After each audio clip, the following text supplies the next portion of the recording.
to savor every slice. I have surprises on the corner I can't predict, I can't pretend. Just have to make them yours. Enter directly, open the doors. Dancing like no one is watching, love and laughter. Assalamualaikum warahmatullahi wabarakatuh. Kali ini saya akan membawakan pengertian penalaran matematika, induktif dan deduktif. Untuk yang pertama yaitu penalaran matematika. Penalaran matematika adalah proses berpikir yang digunakan untuk menyelesaikan masalah matematika dengan cara yang sistematis dan logis. Penalaran ini melibatkan penggunaan prinsip-prinsip dan aturan matematika untuk menarik kesimpulan atau membuktikan kebenaran suatu pernyataan. Tujuan dari penalaran matematika adalah untuk menemukan kebenaran yang ingin memastikan kesimpulan yang kita capai benar-benar valid dan didukung oleh informasi yang ada. Penalaran matematika terbagi menjadi dua. Yang pertama yaitu penalaran induktif, yang kedua yaitu penalaran deduktif. Jadi untuk yang pertama yaitu penalaran induktif. Penalaran induktif adalah penalaran yang dimulai dari pengamatan atau contoh-contoh spesifik, kemudian menarik kesimpulan umum. Meskipun tidak selalu bersifat pasti, penalaran ini digunakan untuk menemukan pola atau hipotesis dalam matematika. Ciri-ciri penalaran induktif adalah berawal dari fakta khusus, berujung pada kesimpulan umum. Kesimpulan tidak selalu pasti. Untuk contoh soalnya, itu sebuah desa setiap tahun ada acara panen raya yang diadakan pada tanggal 15 bulan Desember. Pada tahun pertama, acara panen raya dihadiri oleh 100 orang. Pada tahun kedua dihadiri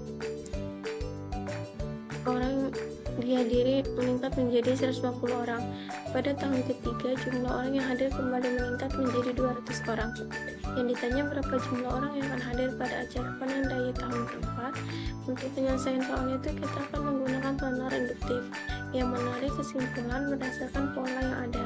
Dari data yang ada, di tahun pertama itu 100 orang yang hadir, tahun kedua 150 orang yang hadir, di tahun ketiga 200 orang yang hadir.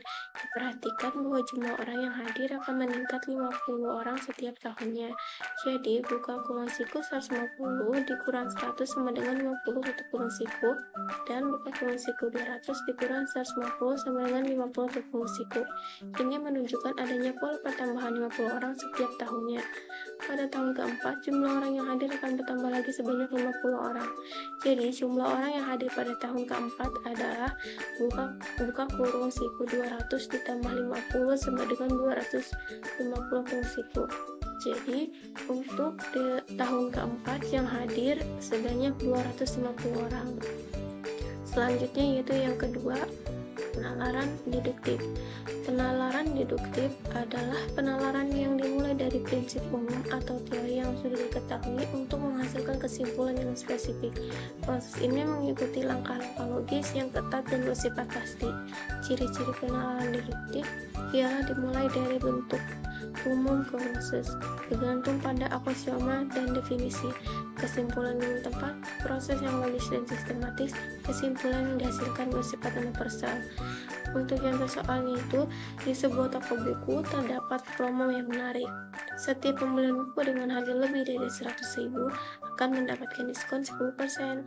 Pak Budi membeli 3 buku dengan harga masing-masing 50.000, 75.000, dan 120.000. Apakah Pak Budi berhak mendapatkan diskon untuk membelinya? Jelaskan jawabanmu dengan menggunakan penalaran deduktif. Yang kedua, berapa total harga yang harus dibayar Pak Budi setelah diskon jika ada? Jadi jawabannya itu yang pertama, ya, Pak Budi berhak mendapatkan diskon karena Pak Budi membeli satu buku dengan harga 120.000 yang melebihi batas minimal untuk mendapatkan diskon 100.000.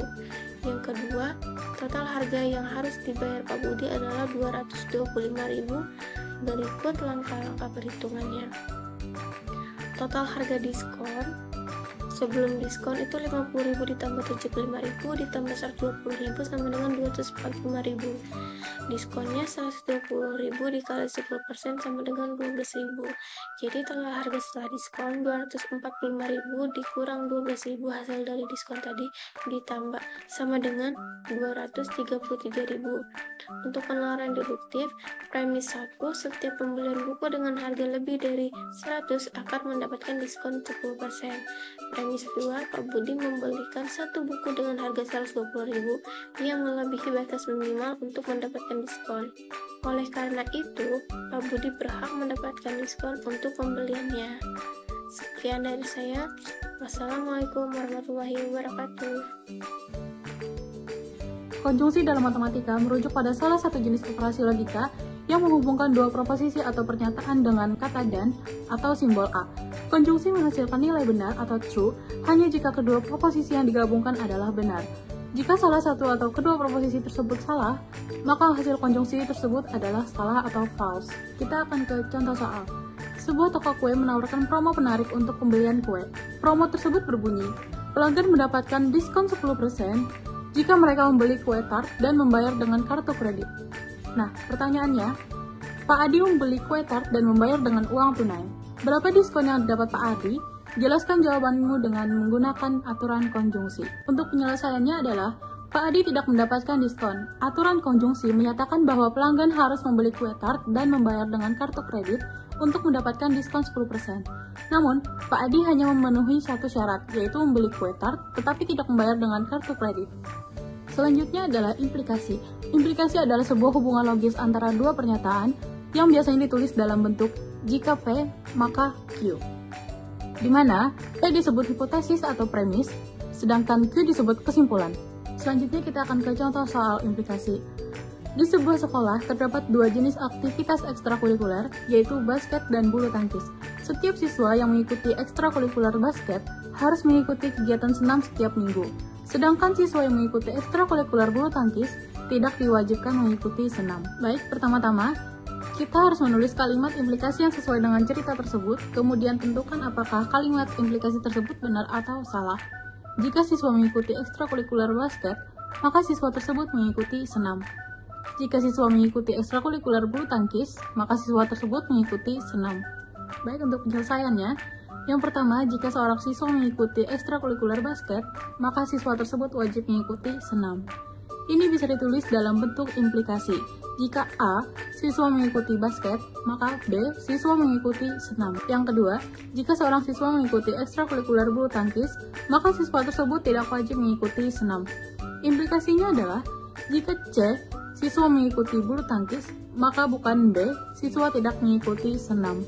Selanjutnya, kita akan menilai kebenaran pernyataan yang diberikan. Yang pertama, jika siswa mengikuti ekstrakurikuler basket, maka siswa tersebut mengikuti senam. Pernyataan ini benar karena hal ini sesuai dengan implikasi yang ada di cerita. Karena setiap siswa yang mengikuti basket harus mengikuti senam. Yang kedua, jika siswa mengikuti ekstrakurikuler bulu tangkis, maka siswa tersebut mengikuti senam. Pernyataan ini salah, karena hal ini bertentangan dengan cerita yang menyebutkan bahwa siswa yang mengikuti bulu tangkis tidak diwajibkan mengikuti senam. Jadi pernyataan ini salah. Jadi dapat disimpulkan, implikasi yang pertama benar, sedangkan implikasi yang kedua salah. Materi yang akan saya jelaskan adalah mengenai disjungsi dan juga biimplikasi. Biimplikasi adalah sebuah hubungan logika yang menyatakan bahwa dua pernyataan bergantung satu sama lain. Kedua pernyataan tersebut akan bernilai benar atau salah secara bersamaan. Dalam simbol logika, biimplikasi dilambangkan dengan simbol garis miring, dalam kurung, garis miring, left right arrow, garis miring, dalam kurung. Dan dibaca sebagai jika dan hanya jika. Sebagai contoh, jika A dan hanya A salah, maka B dan hanya B salah. Juga jika A dan hanya A benar, maka B dan juga B benar. Adapun juga contoh soal adalah sebagai berikut. Dalam wahana jungkit-jungkit, seorang anak boleh menaiki wahana tersebut apabila anak memiliki tinggi minimal 1 meter. Dalam suatu peristiwa, Dinda ingin menaiki wahana jungkit-jungkit tersebut. Namun Dinda hanya memiliki tinggi 0,9 meter. Apakah Dinda boleh menaiki wahana jungkit-jungkit tersebut? Penyelesaiannya adalah kita kembalikan lagi dengan aturan yang pertama tadi.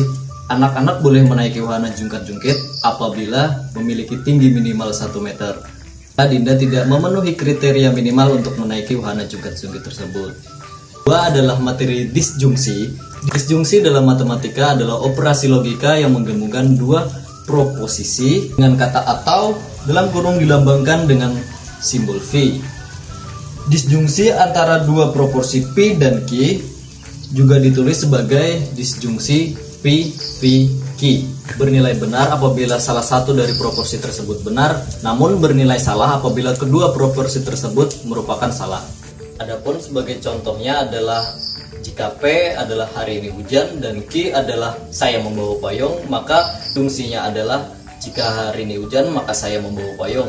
Apabila salah satu dari disjungsi tersebut benar, maka keduanya benar. Namun apabila kedua dari proposisi tersebut salah, maka jawaban adalah salah. Adapun contoh soalnya adalah salah satu wahana ayunan memiliki aturan khusus yang dimana anak-anak yang boleh menaiki wahana tersebut adalah anak-anak yang memiliki tinggi minimal 1 meter atau didampingi dengan orang dewasa. Didapati dari hal tersebut, seorang anak bernama Bella ingin menaiki wahana ayunan tersebut.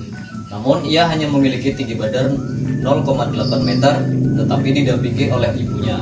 Apakah Bella boleh menaiki wahana ayunan tersebut? Penyelesaiannya adalah kita kembalikan kepada dua perintah yang pertama tadi.